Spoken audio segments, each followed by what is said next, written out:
Good morning, friends. I'm Cheryl Mitchell with the Early Care and Learning Partnership and also Tree 11. And for the last many months, we've had the pleasure of coordinating with Building Bright Futures to bring information about what's going on in the early childhood community to Addison County and beyond. And it's my total delight today that our guest is Michele Gilbert, who's with Rise Vermont. She'll be telling us many of the things that they do. But first, I just want to say welcome, Michele. Thank you for joining us. Thank you for having me. And I'm not sure that everybody knows what Rise Vermont is. So before we get into details of programs, could you just give us a little bit of broad background about how the idea developed and where it is now statewide? Sure. Rise Vermont is basically a wellness initiative, and it is supported by One Care out of Colchester, Vermont. And it's the primary prevention arm. I am affiliated, I'm a Porter Medical Center employee, and there are 9 of us throughout the state in different health service areas. So we work within our communities and within our counties to help foster wellness initiatives, generally around physical activity or something around food, nutrition, and providing kind of food security and things like that. So those are kind of the broad overreaching. And do you, those of you that work in particular regions, do you select what you're going to focus on, or is there a statewide emphasis for the year or the month? How does it work that you decide what the programs will be? That's interesting. So there's lots of ways to answer that question. So what's really interesting is one of the things I love about my work is within the communities that we work in, we generally within the county choose 2 or 3 communities, sometimes more. We try to focus on a group of about 10,000 people with the idea of focusing. So we focus within those communities. So for instance, my communities are Bristol, Bridport, Lincoln, and Starksboro in Addison County. And it's not to say I don't do some community-wide programming, but when it comes to kind of planning, those are the communities I'm really engaged in meeting and learning what's important to them. So to answer your question, generally, I try to look for opportunities that Rise Vermont can foster some of their wellness initiatives and build on kind of their resources and their enthusiasm and try to go out from there. I guess a nice example right here would be, I've been working in Starksboro, and they, different community members have expressed the interest in having a town green and perhaps a structure in Starksboro, because Starksboro, has 116, it's a quick road, people drive quickly, and there's not really a gathering area. Many of their historical buildings don't have access for large crowds because of fire codes and accessibility issues. So we've had some momentum within that community about establishing a town green, which would be a nice gathering place and perhaps a place to enjoy sports activity or recreational activity, who knows, bocce or horseshoes, things like that. So there's a lot of possibilities. But anyway, so back to your original question, generally the communities kind of dictate where the effort's going. And so I think my primary role is really around relationship building and connecting resources and helping communities get what they want to make them healthier and more vibrant.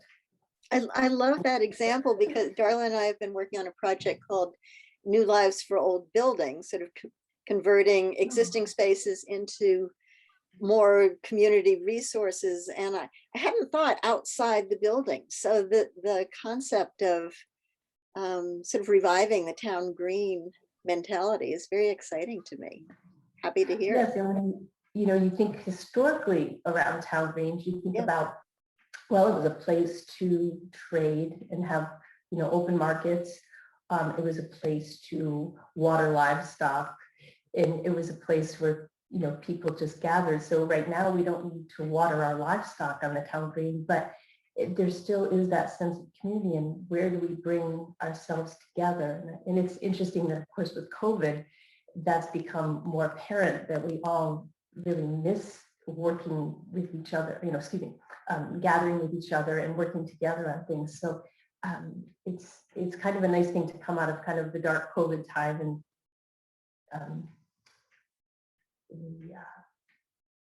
I was going to say feeling sequestered Yeah. and jumping out and what can we do? So it's an interesting work, because Talk a little bit more about how you pivoted during the COVID time, because I was the beneficiary. I don't live in one of your target communities, but I got to be part of Rise and Walk Middlebury because you did shift to being online.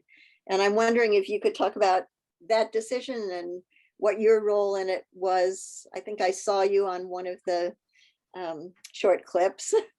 That's right. That's right. Yes. It seems like such a long time ago. So Rise and Walk Middlebury was one of my goals when I initially took the role with Rise Vermont, is to increase physical activity, especially walking. And I get excited about walking because walking is something that most of us can do. It doesn't take a lot of fancy equipment, and it's just really generally great for us. And so we started a program called Rise and Walk Middlebury, and the idea was to get some Porter medical professionals out into the community to talk about things that might be of interest. So the way it was set up was we met every Tuesday for 15 weeks during nice weather, and we'd have Peter Miller, our podiatrist, came and talked about how to choose walking shoes or running shoes, and we had Michael Seaton, the pediatrician, talked about how to get a good night's sleep for both your children and for adults. And so there would be a quick 5-minute talk, and then we'd all take off and walk the sidewalks of Middlebury, do a quick 1-mile loop. And the nice thing was the presenter walked with us, so everybody walking had the opportunity to talk with whoever presented and ask questions perhaps. And it really went over well. It was well attended. And then of course, COVID hit. And so we decided to try a virtual edition, which is, what you did. So we did some Zoom tapings of different health professionals talking about something of interest. And I was lucky enough to host 2 of them, Dan Huber from Middlebury Primary Care, and give me a second, she was adorable, our audiologist, I'm blanking on her name, but it will come to me. She and I talked about communicating, and it was really interesting that she brought up that with mask wearing during COVID, it's made communication very difficult. So anyway, so we did these nice interviews, and then people could sign up online, look at the interview, and we just were trying to encourage people to get out and walk most of the week, or at least 3 days during the week. So I thought it was great, and I'm wondering, do you want to share projects from one more of your target communities, and then maybe we could talk about the whole concept of eating dinner together? Oh, sure. Oh, there's so many different things in Bristol. Bristol has a very strong community, and a couple of projects that we worked on with both the recreation department and the recreation club is we worked on providing funding for a water bottle filling station at the rec park in Bristol. So again, with the idea being that, not only is water important if you're exercising, it's good to bring a reusable bottle and fill your water as opposed to, always buy plastic. So that was something that was kind of a nice project. And then Bristol has been working hard, the recreation club, to foster a trail around Bristol, kind of about the idea of the trail around Middlebury. What's neat about Bristol, it has wonderful sidewalks, and so there's a lot of people that do walk.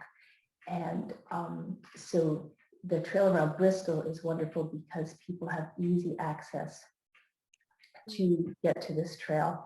And and they can be in and out of the woods, and most of it is flat, and so it appeals to a large number of people. It doesn't have you don't have to be a hiker per se to walk on this trail. So we had done some promotional work around talking about the trail's existence, and then also provided some funding. So they had some damage to the trail because of some almost a small rock slide or landslide, I guess you'd call it. Yeah. And so we were able to help repair that.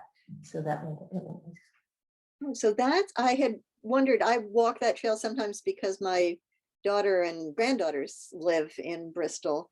Oh, And okay. then suddenly saw this area where where it had been all fixed up, and I wondered how that happened. So Yes, guessing yes. The Rise. Vermont Youth Conservation Corps was brought in to help with that, and they did an amazing job using existing rocks to make stairways and also to clear all the debris that had kind of slid down the hill from a lot of moisture, a lot of rain. So yeah, we done great. So many of these things that we've been talking about seem to be focused on adults and parents. And I'm curious because the Dinner Together initiative really seems to include whole families, how that emerged. Yes, yes. Dinner Together has been a really kind of heartwarming project, I guess you'd call it. When I first started with Rise Vermont, I attended a chat team meeting, which is the Community Health Action Team, which is a group of health services providers that meet regularly to kind of enhance each other's efforts, but also work together on different projects. And so they were going through the results of the Youth Risk Behavior Survey from 2017 at the time. And one of the major things that came out of it was that they found that children that ate with one or more parents 4 or more times per week were much less likely to be involved in risky behaviors. And those really talking about things around possible drug use or early sexual activity, those types of risky behaviors. So it was just a powerful message to me. And so I spoke with different members of the Vermont Department of Health, Maura Cook and Bethany Yan. And then we also brought in one of our dietitians from Porter Medical, Summer Harper-Dees.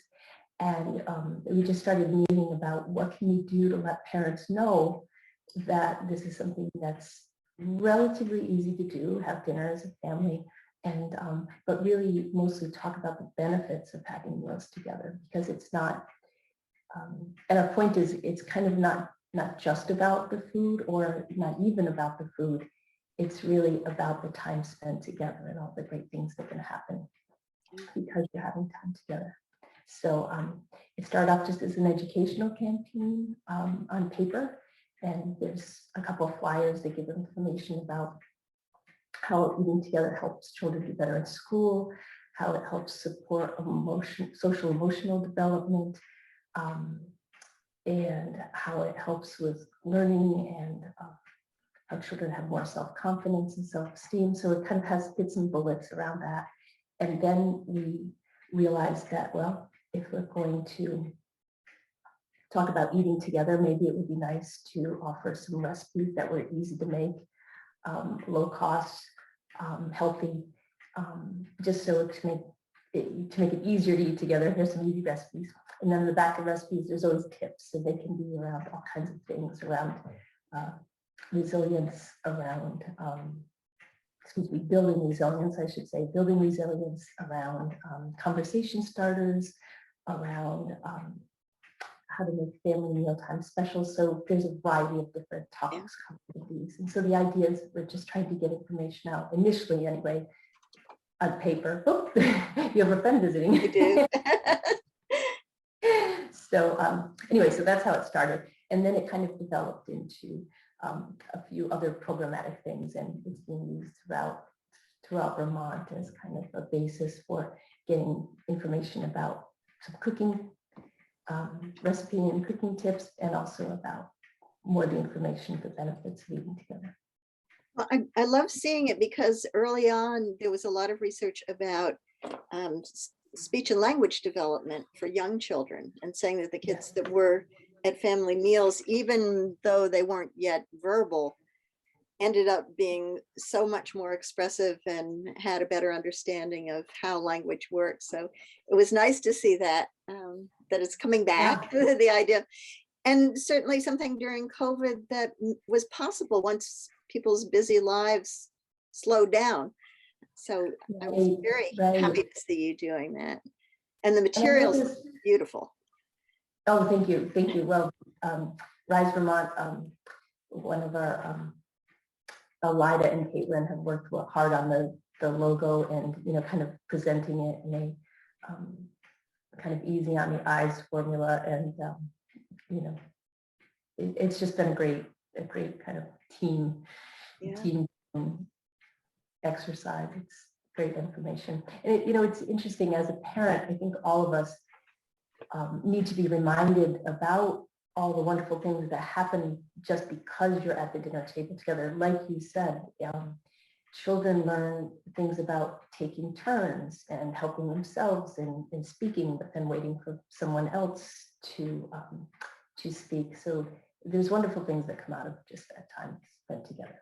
It's very exciting. And I'm wondering, could we shift back and just talk a little bit about you and about how you came to be doing this work? Are you a physical therapist or a parent, or how did you come to be working with Rise? I spent 24 years as a fitness and wellness professional. So I worked as a fitness trainer for many, many years. I started when my children were little. I was looking for something that I could do, kind of schedule my own time. And so that's when I got into personal training and working with individuals. And so I did that for 24 years, and I always had an interest in trying to get people outdoors. So even when I worked at the fitness center, we would often go on walks or get people outdoors to walk hills or things like that, just to get, some fresh air or some sunshine. So many of us work indoors, so the idea was, let's just get outside and breathe fresh air and enjoy ourselves outside. And so I began working part-time at Porter Medical. And then when this position came open, I was very interested in it because I really felt what a wonderful thing to be working on a community-wide level and trying to encourage communities to be well.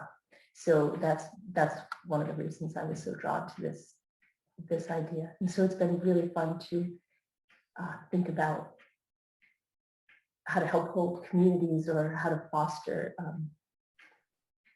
kind of just a little momentum in the space of what do we all want that could help us all be healthy, Yeah. which I think is powerful. I'd love to ask you about your dreams, if you have specific projects for the future. And I also realize that we're going to be out of time, just a few minutes. Okay. It's been so wonderful talking with you. Are there things that you'd like to cover first before we talk a few minutes about your dreams? Oh, no, I think we could jump into the dreams. Okay. What would you like to see happening in the next, say, 3 to 5 years in the county? Oh, in the county, I think, Or the world, or whatever you want. yeah, those are big tasks. I mean, I think locally, especially coming out of COVID, I'm hoping we all come away with kind of an understanding of ourselves and maybe a willingness and a patience to reach out to others. And I think it's important that if we all work together, I guess the Starksboro example of having the community members really be excited about the possibility of a town green and a town gathering space is really the essence of really what my work should be. And so I think it's exciting to think that if we all work together, wonderful things can happen. So I think that's what I would that's my dream, is that for all of us to continue to want to work together as human beings for the good of all.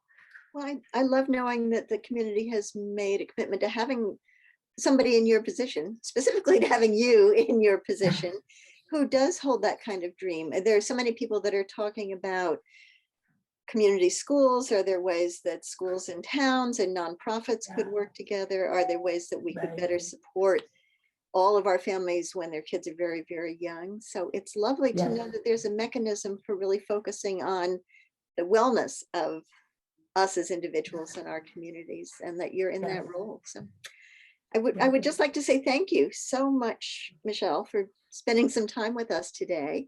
To let those of you who are watching know that Michele's contact information will come up in a minute, and I hope I'm accurate in saying you'd be delighted to hear from anyone and everyone about what you're doing. Yes, yes, I'm always interested in learning about, groups that want to make something happen in the community, or, any way I can be of assistance. I think it's important for me to be open-minded and be willing to meet with everyone. So I'm happy to do that. Okay, thank you. And I'd also like to thank Darla, who's been producing these Growing Bright Futures shows for such a long time, and Middlebury Community Television, who really does just an incredible job getting information out to the public, and would encourage people to call them also if you have things that you would like to share with our world. So thank you again, Michele. I really appreciate your time. Have a great Okay, day. thank you. Have a great week. Okay, thank you. Bye-bye.